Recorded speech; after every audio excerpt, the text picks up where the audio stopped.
Truthfully, if I wanted a weight on my desk, I'd probably opt for a piece of granite, some other type of stone, not a featherweight. But Matt, we have a big time featherweight fight coming up this weekend. Danny Chavez taking on Kamaka III.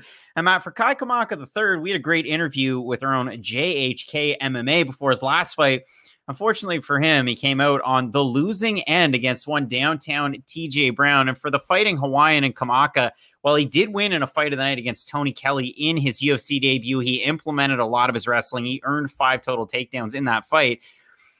He got mollywopped in his next time out by Jonathan Pierce. He got finished in the second round. He loses split decision his last time out against TJ Brown. Again, Adelaide Bird, what are you doing? There was a 30-27 in there from Adelaide Bird, a 29-28 from Sal D'Amato, 29-28 from Mike Bell. But ultimately, it is TJ Brown picking up the win. I remember watching that fight thinking, well, yeah, TJ Brown won that fight.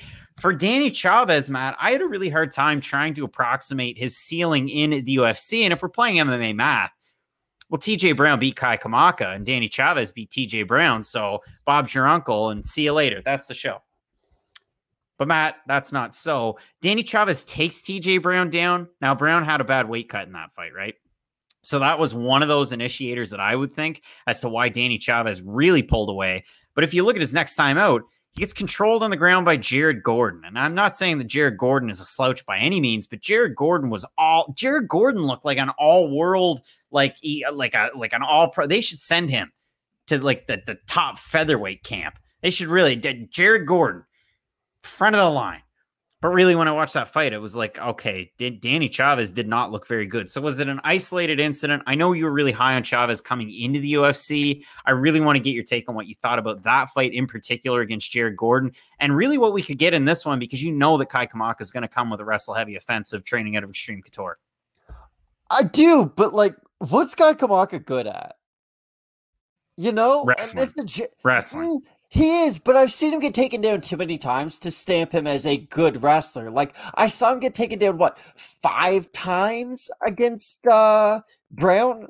Like, he's been taken down quite a few times in the UFC. I don't neglect that he has wrestling training. He has a wrestling background. But when I've seen you get out wrestled against guys like TJ Brown and against guys like Jonathan Pierce took him down 5 times. 2 of 4, yeah, 2 of 4 by TJ Brown. It was 5 of 7 for Jonathan Pierce in that fight. This is my point. You can't be billed as a boxer or as a kickboxer and get knocked out in boxing and kickboxing exchanges. You can't be called a wrestler and have me see you get out wrestled on multiple occasions. Like, Jonathan Pierce isn't that great of a grappler. Look at what Joe Lozon did to him. I know Joe Lozon, if he's going to beat you, that is how he's going to beat you. But my point is that Kamaka, yes, we talk about his wrestling, but I've seen him get taken down a bunch of times. I've seen him tire going for takedowns.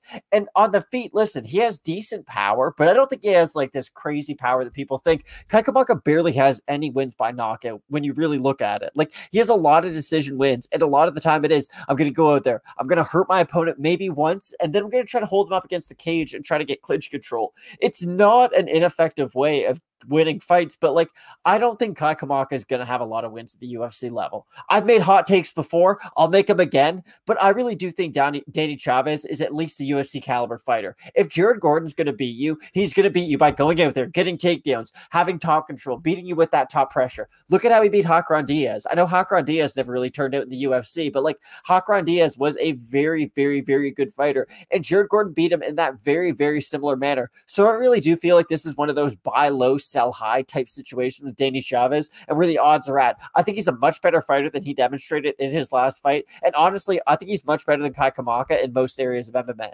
For Kamaka, 7 total wins by decision, 1 by submission. It was really early on in his career. For Danny Chavez, again, if you have a look down through it, beat TJ Brown, beat Dylan Kalla to get into the UFC. I was really impressed by the win over Pipe Vargas over with XFN back in 2018. You look at some of the losses, Adi Alici, Jason Soares, who should have ended up in the UFC, maybe. Did Dana White not like him on looking for a fight? I don't know. And Jordan Parsons, which is really unfortunate because Jordan Parsons was a really promising prospect, and he was really gone too soon. But when I look at this one, I mean, for Danny Chavez, 8 wins by decision, 3 by knockout. It seemed like he was some like knockout artist when he started to come into the UFC because, again, Kala, Pipe Vargas, Leandro Magalhães, those were his 3 wins coming in. And those were his only ones by knockout. So maybe you like that MMA Masters connection. Obviously, his teammate's going to get a shot at the belt again at 170 pounds. So that one's weird. But Matt, when we have a look at this one, odds open at par. Chavez now the underdog at roughly a -103 on best fight odds. For Kamaka, a -120 is the return. Over on Tapology, 840 total votes, 67% Chavez to 33% Kamaka. For the 67% that have Chavez, 80% by decision. And for the 33% that have Kamaka, it's 72% by decision. We might actually end up with a finish here. Who gets tired first? Who's able to gain top position? Who's able to finish their opponent?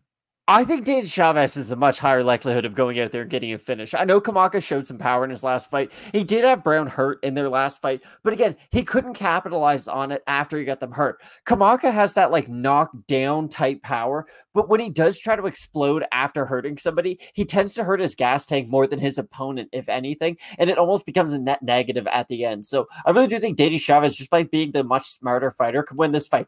Keep distance. Don't let Kamaka get his hands around you. Keep your fight, or keep your back off the cage. And I think this can be not an easy fight, but I do think Chavez has been in much harder fights than this one.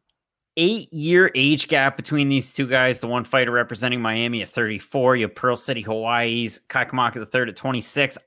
I love the wrestling pedigree, but it's been tough for me to see it in the UFC. That's the thing that scares me away from it. I know in the story of Kamaka, he finally made the move over to the mainland permanently. He's living in Vegas. He's training in Vegas. And he had that split decision fight against TJ Brown. I'm going to go with the guy in the MMA mass sphere that has the win over TJ Brown. I'm going to go with Danny Chavez in this one. But again, this is one that I stay away from. And maybe I live bet it after like the first round, maybe the second round. Like it really depends on gas tank cardio in this one.